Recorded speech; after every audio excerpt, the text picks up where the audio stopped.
Hey, what's going on, everybody? Welcome back to another What's Poppin' review. Hopefully, you guys, thank you for those of you that watched the episode 5 of the podcast. Yeah. We did say that to stay tuned for the Honey Boy review, and we are.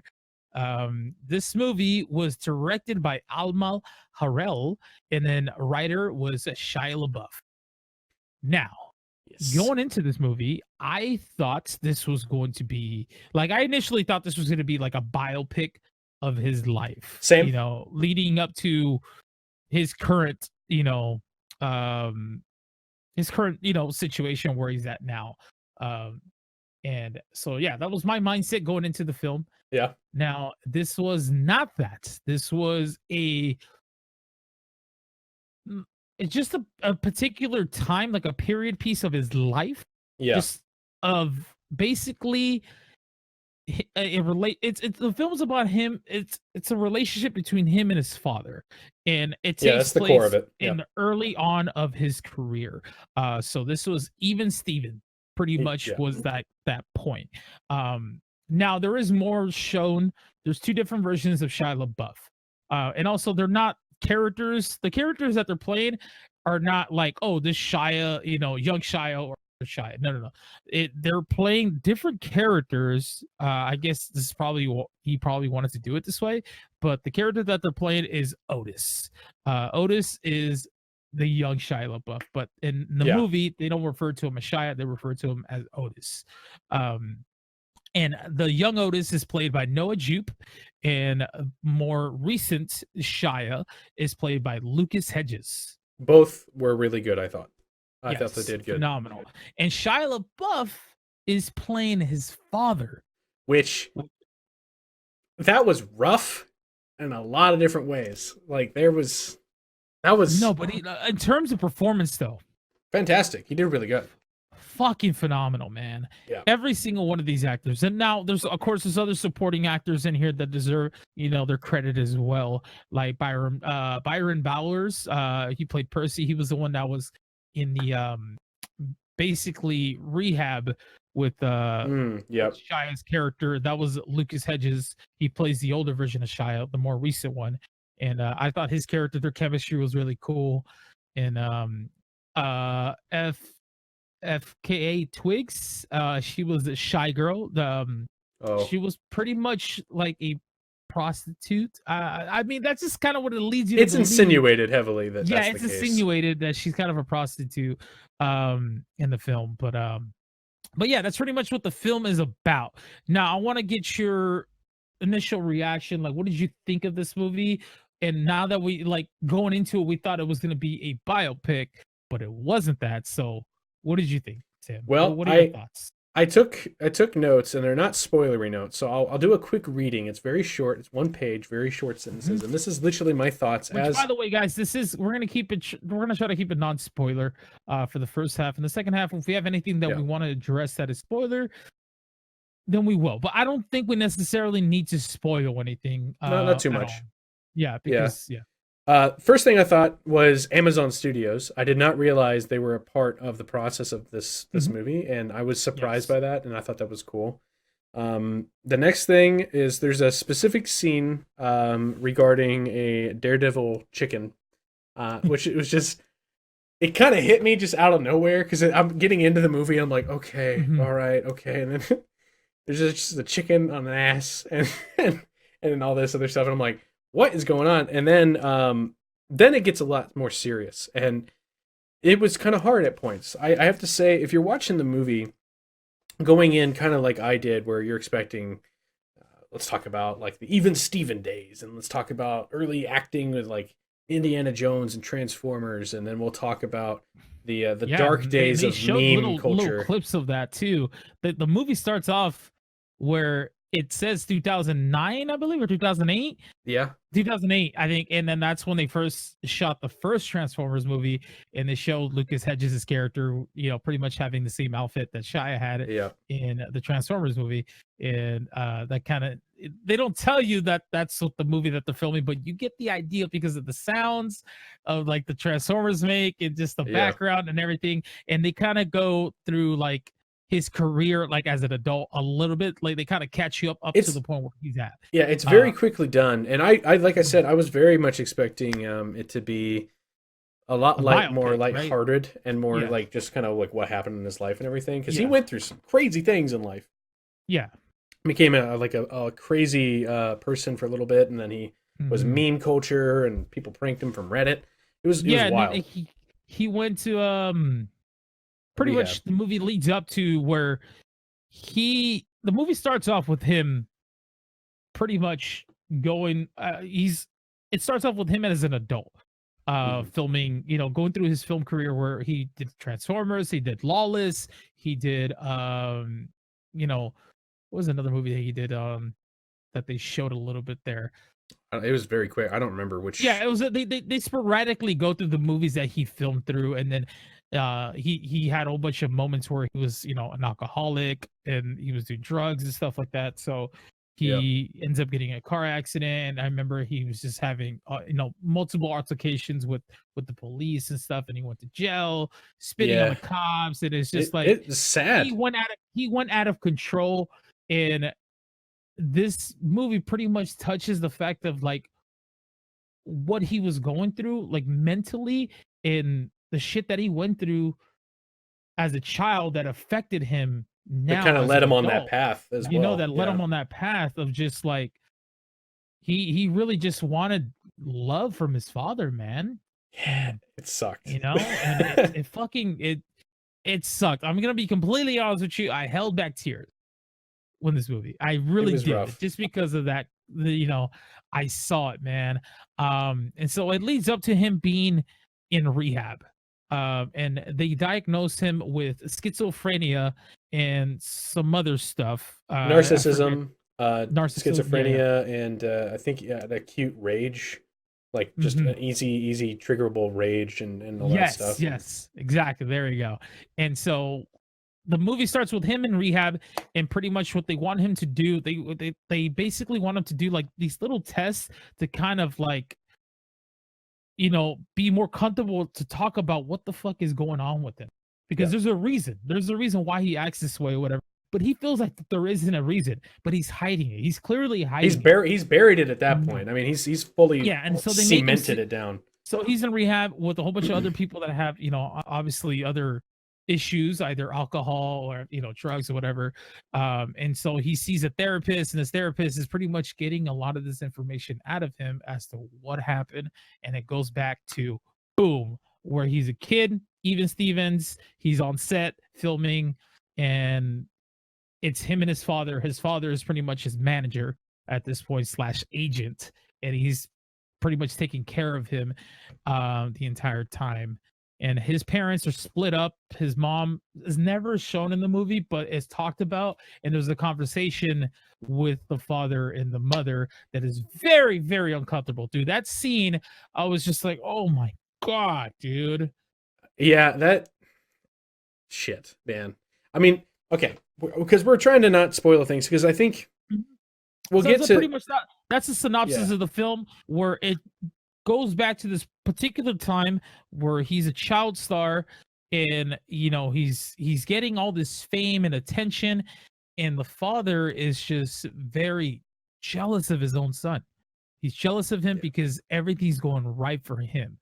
At the same time, he's still trying to raise his son, with him being very jealous of him and clearly abusing and using the shit out of him. yeah, yeah. I when we were talking about, well, like personally me, I talked about it with my wife a little bit, and I was really trying to come up with a rating system, which I'm sure we'll get to soon, but I'm still not sure where it lands, to be honest. I mean, Mhm. it's a heavy movie. It's not a movie that I would recommend to people who are not prepared for it. Go into it knowing it's going to touch on stuff that's hard to deal with and that's Mhm. real, and that people go through these walks in life, and they suffer without realizing necessarily how much they actually suffered, or they bury Mhm. it. And yeah, it's a movie that's important to see for sure. I think it's Yeah, worthwhile seeing. I think everybody should definitely see this film, just because well, First and foremost, the acting in it is fucking phenomenal from everybody, man. It's very convincing. And not only that, but Shia playing his dad must have been really hard, bro. Just because that is very touching. And I think him and his dad clearly at a certain point in his career, they kind of address it towards the very end, which is this is not really a spoiler territory because, like I said, if you guys have been following Shia LaBeouf, then you can kind of you know that this has been going on, like the issues that he had or whatever. Yep. But there was a period of time where he just did not talk to his father. He did his own thing or whatever, and so this is towards the very end of the movie, this is where he patches things up with his dad. He doesn't really patch things up. That's the thing. It's just that it kind of goes back to where he actually just goes back to talking to his dad again, which is a big step in and of itself.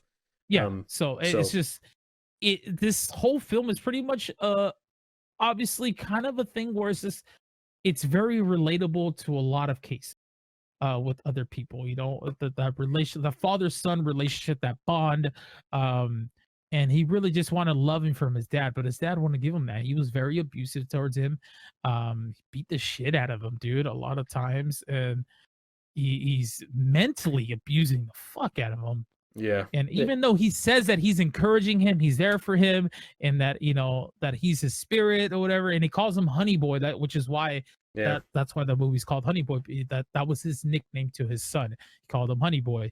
And it was a very powerful movie, man. I liked it. I mean, there wasn't like a crazy story behind it, whatever. But I think the way it was shot, the cinematography, I thought was perfect, man. And like I said, the acting was convincing as hell. Especially like I said, Shia, and then the little boy, the younger version of himself, which is played by Noah Jupe. Jupe played it phenomenal, man. With the crying, like I held back tears at moments, man. There was a particular scene where Noah is showing his dad an episode of Even Stevens, and his dad's watching it on the bed, and his father is just laying there watching the movie, but Noah's character, which is young Shia, is out on the balcony or out in the patio, and he's watching his dad watch the episode. And he's imagining his dad looking at him and telling him that he loves him and that he's proud of him, because this is the shit that he wants to hear from his father. But his dad is not doing that. Yeah. He just wants the simple things. And he snaps back into reality because his dad looks at him and is like, "What are you looking at? Like, what do you want?" Mm-hmm. Like, he gives him that little look that, "The fuck you want? Like, what are you looking at me for?" Yeah. And it's just, and when he snaps back to reality, it makes you feel for him, man. It's just like, shit, dude, like all you wanted was just that hug and embrace of like, like you're doing good. I'm proud of you, and that goes a long way for a lot of people. That just simple things, man. So yeah. I want to know what you're gonna give this movie. Okay, so we want to get down to ratings. I think I do, because is there anything else you want to address here as far as the story goes? All I'll say overall is it's a very, very hard pill to swallow. It touches on stuff that's so heavy that it's rough to sit through. And no, I can see people like not wanting to continue watching at a certain point, especially like there's this particular scene which we mentioned earlier was his parents are having a conversation, but not necessarily having a conversation. They're having a conversation through young Otis, young Shia. He's on the phone with his mom, and his mom's telling him to tell his dad things, and his dad's telling her, and it just telling his son, and it's blows just up. He's the middleman, and he's just a fucking kid, dude, and he has to repeat these words that shouldn't be said. Yeah, it's just you can tell that he was just traumatized, man, and it's just and it sucks. You feel for him, Yeah. Yeah. But I mean, I don't have too much more to say what's already been said. I mean, it's not super long either. I don't think it's only like what, an hour. I don't remember how long it was in theater. Runtime was roughly about I would say it was 94 minutes. Runtime's 94 Yeah, minutes. it wasn't super long, which was, I think, appropriate. I think it did what it did in the right amount of runtime. So, but yeah, I mean, I'm just curious what you're gonna give it overall. All right, well, we're gonna go ahead and give you guys our final review here. I personally really enjoyed this movie. I want to give it a 4 out of 5. Wow, I'm gonna give okay. it a buttered popcorn. Just because me personally, it's not that I couldn't sit through it. I think it's because I I felt for him, man, and I understood those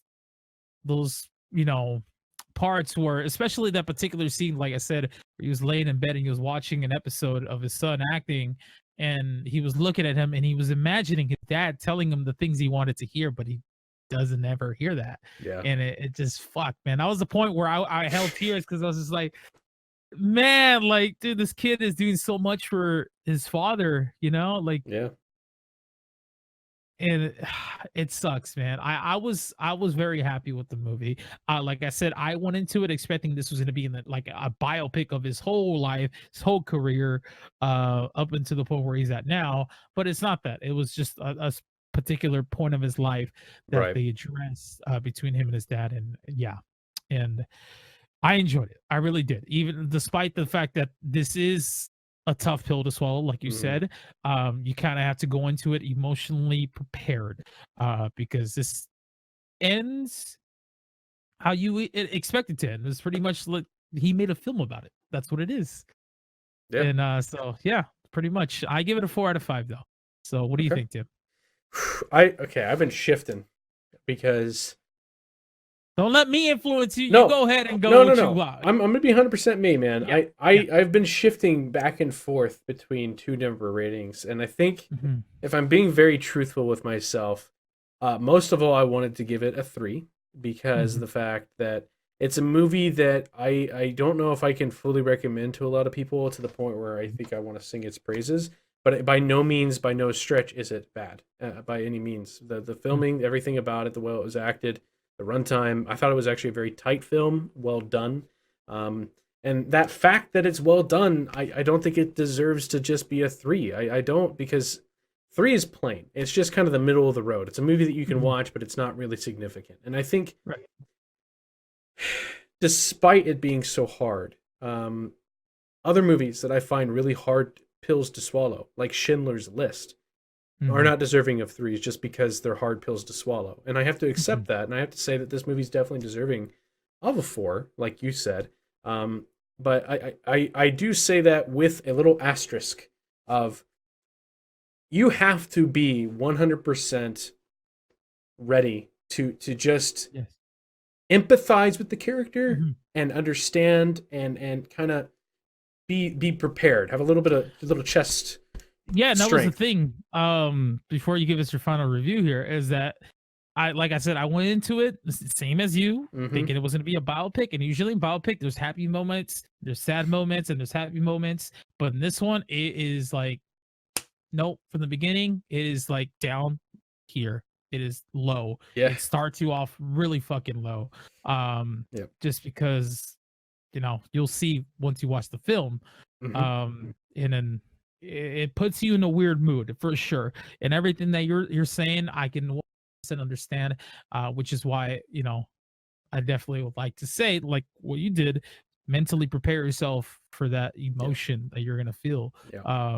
And it could hit home with certain people that have bad relationships with their father, so that's why. So it could be tough, but go ahead and continue. But yeah, I'm gonna have to give it a 4 because I think while I most of the time I want to reserve 4s for stuff that I want to rewatch a lot of times, and I'm excited for people to go see, and I think, like, just throw it out there. You need to see this kind of thing.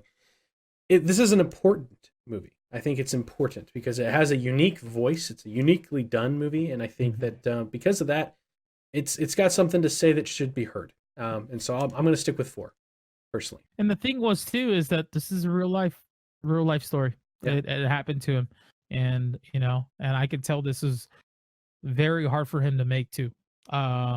Especially the fact that he's playing his dad. he's playing his dad. Not only that, but his intentions were not to make it into a movie at first. He basically, when he was in that rehab, one of the main things that they had him do was pretty much write a life story of himself. Yep. Like, write his life story. And I guess the director Alma read it, and she said, "Hey, let's make this into a movie. I think this would be great." She convinced them, and he made it, and I think it's great. It's nowhere. I wouldn't say it's a 5 because, like I said, I feel like this. If they could have made it into, they could have added that whole portion of him, between his dad, of the whole Even Stevens. But I wanted more of it in terms of like biopic where he went through there was other situations I wish they could have addressed of when he was like drunk, and there's other antics that he went through that they could have showed, but they didn't. They mainly primarily focused on him and his father. And also there's jump points where he's like in rehab, the things that they had him do to, pretty much be okay with himself and just get better. It makes me think of one thing though, and I'll say this to lighten the mood a bit after you watch this movie. If you kind of want to like settle out of that, do what I did. There's a really cool series that I'm fully recommending because it's safe to recommend. Look up Internet Historian on YouTube and look up his stuff about Shia LaBeouf, He Will Not Divide Us, and all that stuff. He has like these really well-made comedy documentaries. It's very fun, well narrated, and it's about Shia in that kind of crazy moment before he went to rehab. And you can kind of see where he came from, but also have a good laugh at the same time. It really helped me to kind of help process it all. But I recommend it to anybody else. But yeah, I think we both agree this is definitely buttered and deserving of it because it's important and a really well done movie. Yeah. So yeah, 4 out of 5 from both of us, guys. Really hope you guys enjoyed this review. Once again, go check the film out for yourselves. I think it's great. The only issue with this film is that it is, as of right now, as far as I know, it's selected theaters for the moment, but eventually it's going to hit Amazon Prime exclusive since it is an Amazon original. So as soon as it becomes available to watch on Amazon Prime, go watch it, check it out. Let us know what you guys think as well. And once again, thank you guys for watching. Tim, yep. Let us know thoughts. Let us know what your thoughts are if you have seen the movie and everything like that. And don't forget to check out our latest episode of the podcast if you hadn't. It's an honor to be able to do movie reviews about movies I wouldn't normally watch. This is one of them, and it was an experience that I kind of actually really appreciate it. But yeah, that's pretty much it, man. Right on. Thank you guys so much for watching. We really do appreciate it. Once again, we are going to review our next movie next week, or maybe sometime soon. We'll see. Yes. But the next movie is going to be Parasite. Yes. I've heard nothing but phenomenal things about it. Even got an award recently, and I'm going into it pretty much blind. I don't know what the movie's about. Have you seen the trailer at all? I have not seen the trailer at all. I'll say this. I saw the trailer in theaters a while back, and I wanted to see it as soon as I saw the trailer. I never got the chance yet, and I plan to very soon. And dude, I'm really excited for that one. So yeah, keep a lookout for that, guys. Yeah, so we'll definitely put that review out for you guys as soon as possible. And stay tuned for episode number 6 next week of the podcast as well. Thank you guys for watching, and stay tuned for more movie reviews, reactions, and also the movie news related to podcasts. So we'll see you guys soon. Take care, guys. Bye-bye.